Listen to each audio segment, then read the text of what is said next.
Shalom, kita bertemu kembali dalam firman Tuhan kali ini. Tema firman Tuhan adalah memiliki intimasi dengan Tuhan. Kita berdoa. Terima kasih Tuhan karena pada kesempatan ini kami dapat mengambil bagian di dalam firman Tuhan. Tuhan jamah hati kami supaya firman Tuhan tertanam dalam hati kami dan supaya kami melakukannya. Tuhan urapi kami semua. Sementara kami mendengarkan firman Tuhan, Tuhan memberkati kami. Kami berdoa Tuhan biar hamba-Mu Tuhan urapi supaya hamba-Mu mampu menyampaikan isi hati-Mu. Dalam nama Yesus, haleluya, amin. Saudara-saudara, tema sekali lagi adalah memiliki intimasi dengan Tuhan. Kita baca Mazmur 91 ayat 14 sampai 16. Sungguh hatinya melekat kepadaku, maka aku akan meluputkannya. Aku akan membentenginya sebab ia mengenal namaku. Bila ia berseru kepadaku, aku akan menjawab. Aku akan menyertai dia dalam kesesakan. Aku akan meluputkannya dan memuliakannya. Dengan panjang umur akan kukenyangkan dia dan akan kuperlihatkan kepadanya keselamatan daripadaku. Saudaraku, kalau dalam bahasa Inggris ini, kalau di sini hatinya melekat kepadaku. Tetapi kalau dalam bahasa Inggris, because he loves me, says the Lord, I will rescue him. I will protect him, for he acknowledges my name. Saudaraku, karena dia mengasihi aku. Nah, saudaraku, kalau kita lihat ayat ini, ada berkat dalam hubungan yang intim dengan Tuhan. Hubungan yang akrab dengan Tuhan, itu ada berkat di dalamnya. Melekat ini dalam bahasa aslinya adalah chasak, bahasa Ibrani, yang artinya hati yang melekat pada Tuhan, sangat tertarik kepada Tuhan, jatuh cinta kepada Tuhan, kerinduan yang kuat kepada Tuhan. Itu sebabnya dalam bahasa Inggris diterjemahkan love. Saudaraku, tetapi kalau kita lihat di sini syaratnya adalah mengenal nama Tuhan. Kita tahu di dalam ayat-ayat sebelumnya dari ayat pertama dan kedua dari Mazmur 91 ini, nama Tuhan El Elyon itu adalah Tuhan lebih besar dari apapun. El Shaddai, kuasanya sangat besar. YHWH, Tuhan yang selalu ada, Tuhan yang selalu hadir. Dia ada di dekat kita. Elohim, Allah unggul, Supreme God. Saudaraku, jadi bahwa Tuhan mau kita mengenal namanya, itu bukan hanya kenal, hanya tahu, tetapi kita alami. Itu yang Tuhan mau, kita alami. Nah, saudaraku, kalau kita lihat dalam perjanjian lama, ada gambaran yang menunjukkan kedekatan kita kepada Allah. Yang pertama adalah yang paling jauh adalah bangsa Israel. Bangsa Israel dia ada batas dengan Tuhan.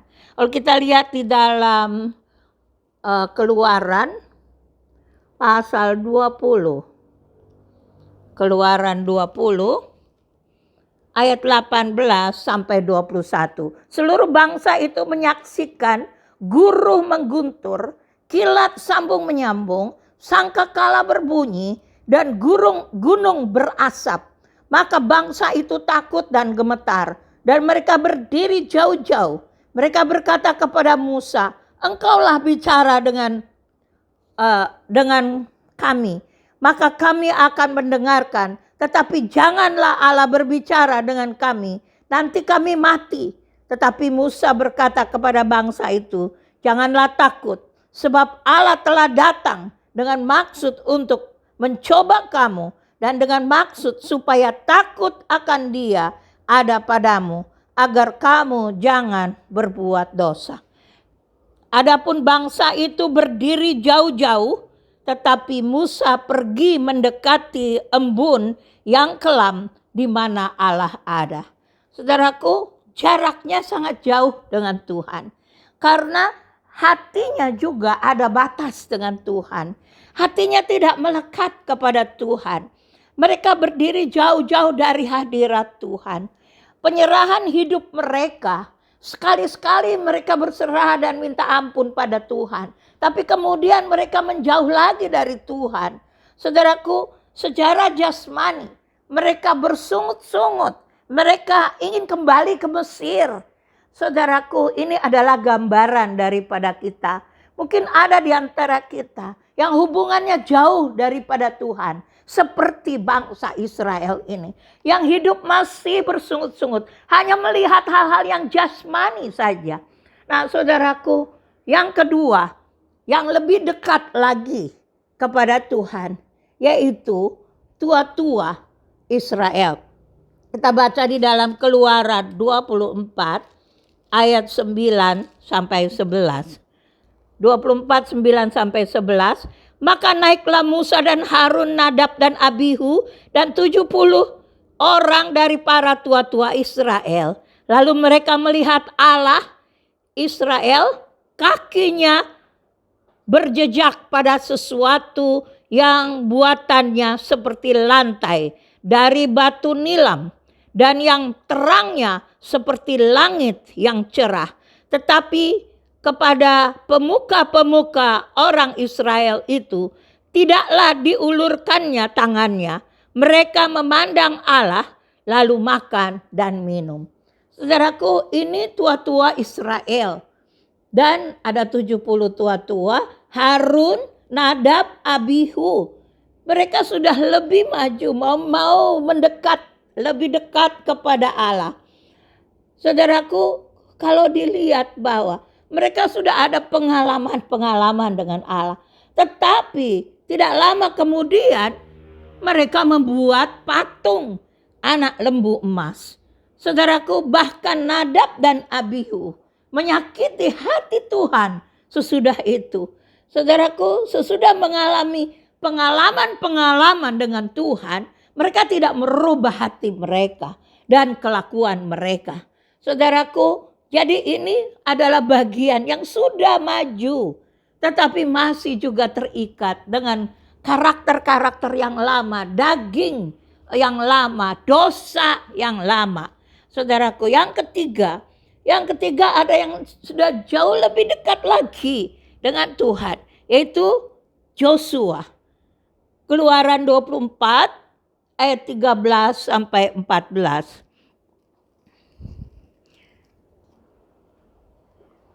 Lalu bangunlah Musa dan Joshua abdinya, maka naiklah Musa ke atas gunung Allah itu. Tetapi kepada tua-tua itu ia berkata, tinggallah di sini menunggu kami sampai kami kembali lagi kepadamu. Bukankah Harun dan Hur ada bersama-sama dengan kamu? Siapa yang ada perkaranya, datanglah kepada mereka. Saudaraku, Musa dan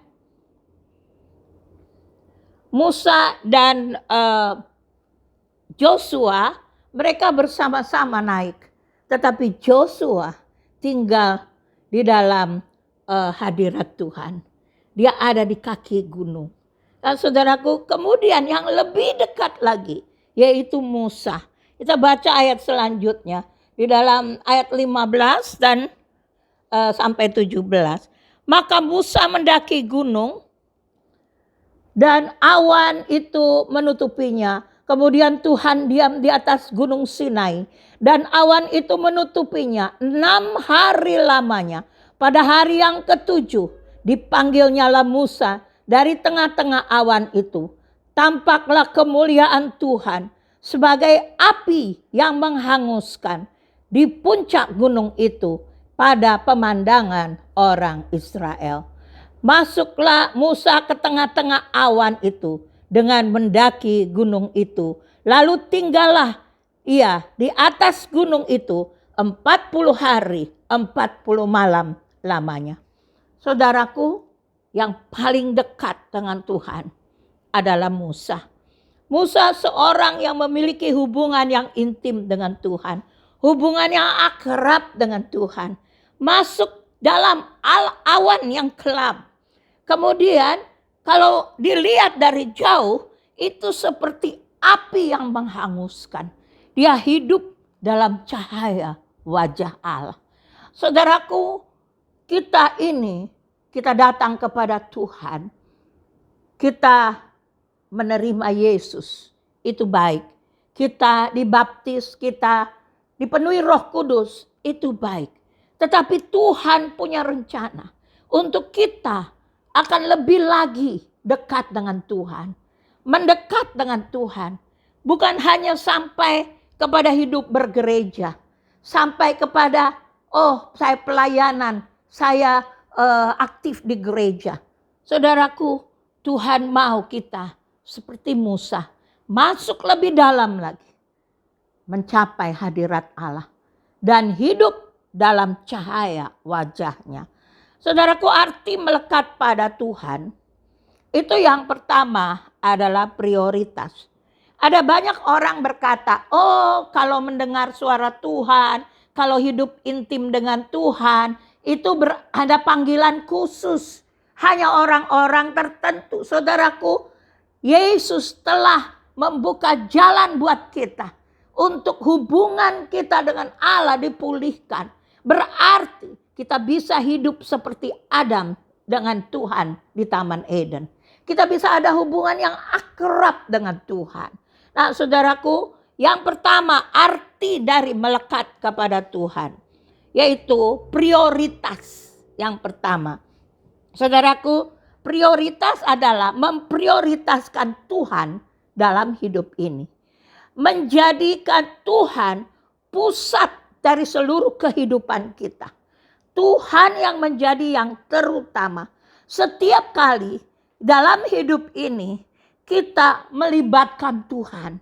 Setiap kali membahas setiap hal dalam hidup ini dengan Tuhan. Saudaraku, prioritas artinya mendahulukan sesuatu yang kita anggap lebih penting dari pada hal-hal yang lain. Kita anggap ini yang lebih penting. Yang terpenting di antara yang penting-penting. Saudaraku, coba kita lihat Ulangan pasal 30 ayat 19 dan 20. Ulangan 30. Aku memanggil langit dan bumi menjadi saksi terhadap kamu pada hari ini. Kata ini demikian firman Tuhan. Kepadamu kuperhadapkan kehidupan dan kematian, berkat dan kutuk. Pilihlah kehidupan supaya engkau hidup, baik engkau maupun keturunanmu, dengan mengasihi Tuhan Allahmu, mendengarkan suaranya dan berpaut kepadanya. Sebab hal itu berarti hidupmu dan lanjut umurmu untuk tinggal di tanah yang dijanjikan Tuhan dengan sumpah kepada nenek moyangmu, yakni Abraham, Ishak dan Yakub, untuk memberikannya kepada mereka. Saudaraku, firman Tuhan berkata, kamu pilih sekarang, mau pilih kehidupan atau kematian. Saudaraku, kalau kehidupan, maka saudara akan mendekat kepada Tuhan. Saudara akan mendengarkan suaranya, berpaut kepadanya. Saudaraku, itu adalah prioritas kita. Hanya Tuhan, nomor satu. Pilihlah hidup. Pilihlah prioritas pertama kita, Tuhan. Itu yang terpenting dalam hidup ini. Biar jalani hidup ini dengan Tuhan. Membahas setiap hal-hal, masalah-masalah kehidupan ini. Bahas dengan Tuhan. Yang kedua, arti dari melekat kepada Tuhan adalah mengejar, to pursue. Melakukan sesuatu untuk mengejar karena ingin mencapai sesuatu. Tidak berhenti berusaha, itu artinya. Untuk mempunyai hubungan yang intim dengan Tuhan, Berapa besar kita harus mengejar dan melekat kepada Tuhan. Saudaraku, itu perlu satu tekad, perlu satu semangat untuk mengejarnya. Saudaraku, kalau kita lihat dalam Filipi 3 ayat 12. Filipi 3 ayat 12.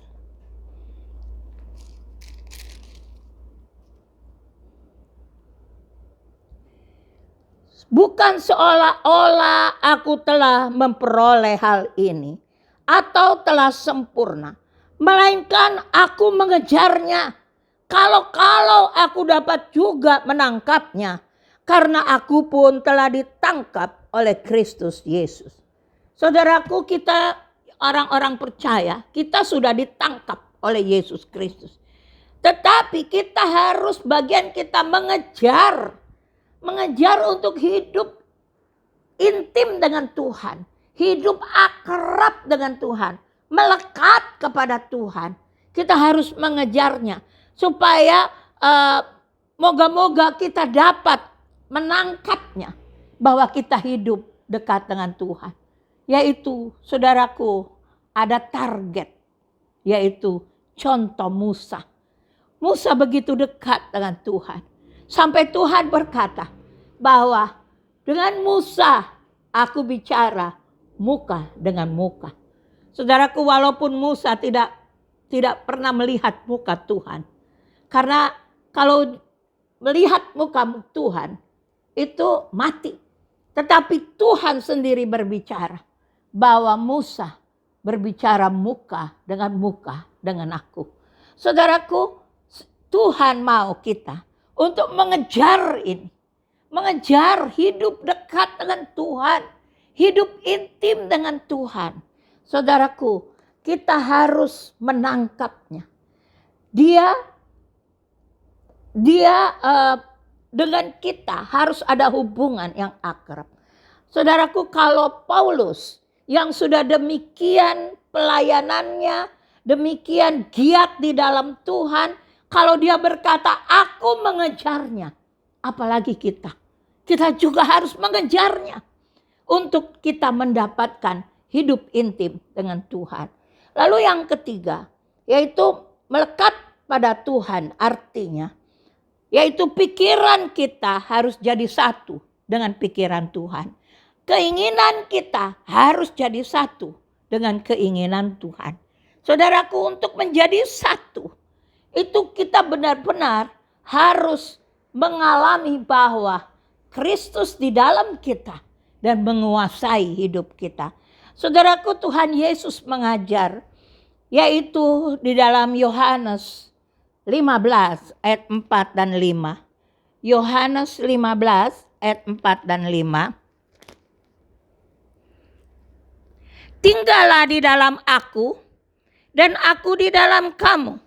Sama seperti ranting tidak dapat berbuah dari dirinya sendiri kalau ia tidak tinggal pada pokok anggur. Demikian juga kamu tidak berbuah jikalau kamu tidak tinggal di dalam aku. Akulah pokok anggur dan kamulah ranting-rantingnya.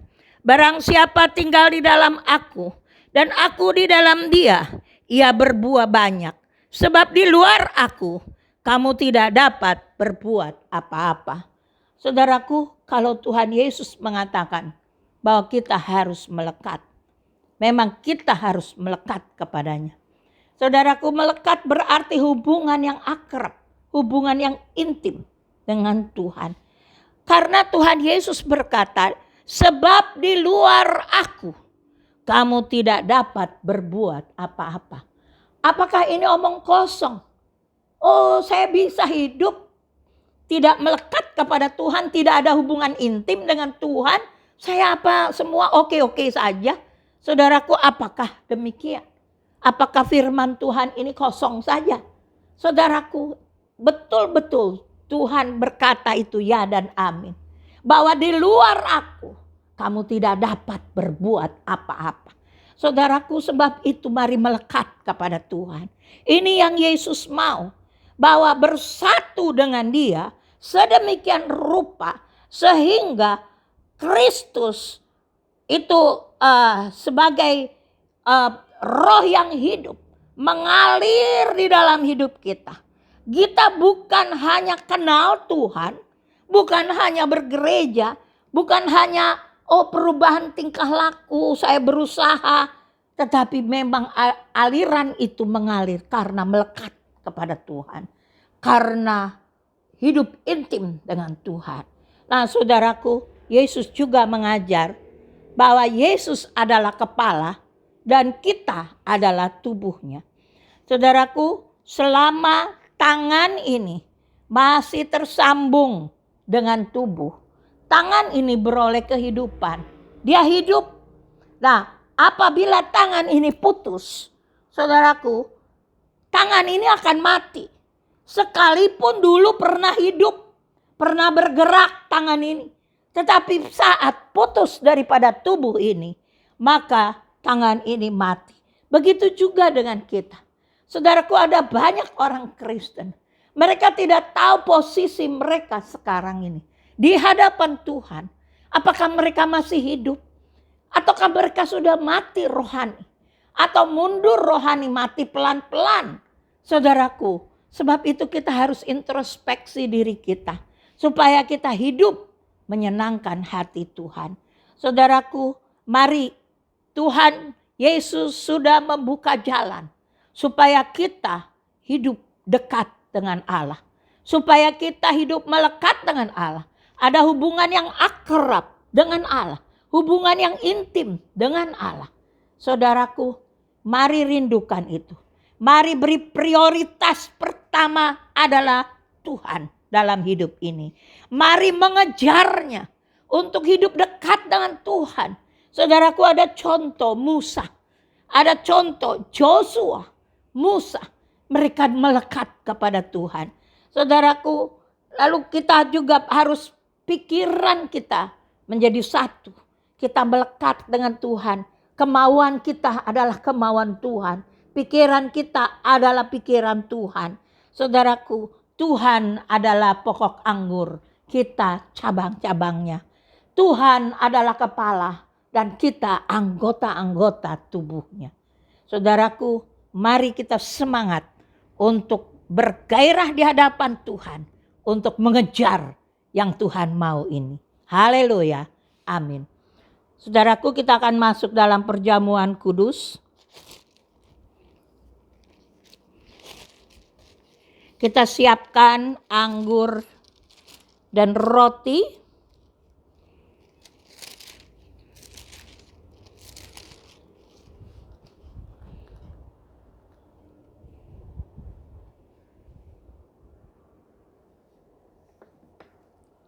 Saudaraku, kita berdoa.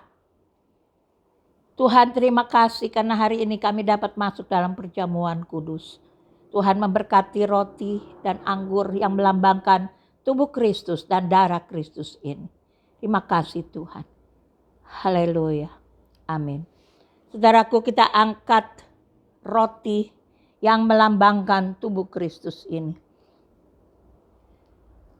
Sebab apa yang telah kuteruskan kepadamu, telah aku terima dari Tuhan. Yaitu bahwa Tuhan Yesus pada malam waktu ia diserahkan, mengambil roti. Dan sesudah itu ia mengucap syukur atasnya. Ia memecah-mecahkannya dan berkata, inilah tubuhku yang diserahkan bagi kamu.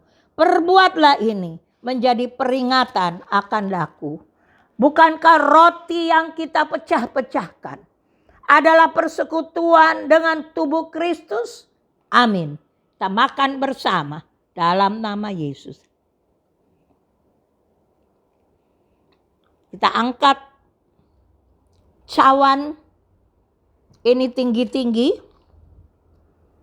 Demikian juga ia mengambil cawan sesudah makan. Lalu berkata, cawan ini adalah perjanjian baru yang dimeteraikan oleh darahku. Perbuatlah ini setiap kali kamu meminumnya menjadi peringatan akan aku. Bukankah cawan pengucapan syukur yang atasnya kita ucapkan syukur adalah persekutuan dengan darah Kristus. Amin. Kita minum bersama dalam nama Yesus. Mari kita berdoa. Terima kasih Tuhan, karena Engkau telah mati bagi kami. Darah-Mu tercurah, tubuh-Mu terpecah-pecah untuk kami. Tuhan, biarlah kami dapat benar-benar mengerti arti penderitaan Kristus dan menjadi bagian di dalamnya. Tuhan, kami juga berdoa untuk semua, untuk bangsa kami, negara kami, pemimpin-pemimpin kami. Tuhan melindungi semua. Kami berdoa untuk jemaat Tuhan. Tuhan lindungi di mana mereka berada. Terima kasih Tuhan. Semua yang mungkin ada persoalan, Tuhan kami serahkan dalam tangan Tuhan. Biar Tuhan Engkau menjawab setiap persoalan mereka. Terima kasih Tuhan. Dan saudara-saudara yang dikasihi Tuhan, kita bangun berdiri dan kita mau akhiri ibadah ini. Terimalah berkat Tuhan. Tuhan memberkati engkau dan melindungi engkau.